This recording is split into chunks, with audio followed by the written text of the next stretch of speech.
Another question comes from Larry. How do we reach the Rays? Do we just let him sit there with his Bible and not change? Well, I have, like I said in my talk, I've kind of grown up in the church, and I've seen a lot of Rays.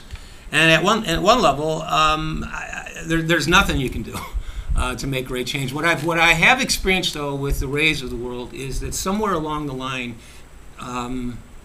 if they experience pain, if whatever their little game they're playing quits working, there can be a breakthrough. In fact, right now I'm remembering a guy in the church I'm at right now. His name was Don.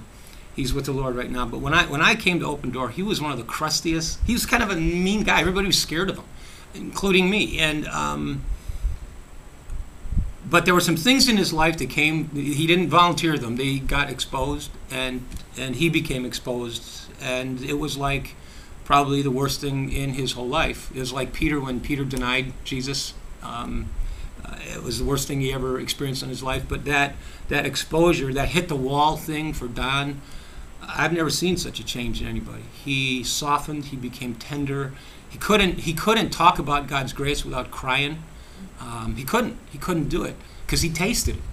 And it's weird. I'm remembering Don right now because he used to be a Ray, and hitting the wall is what got Don to change, and he really did change. I remember doing his funeral, and what a wonderful thing it was. When I this is 30 years ago, but when I went to Open Door, church was small, and they voted.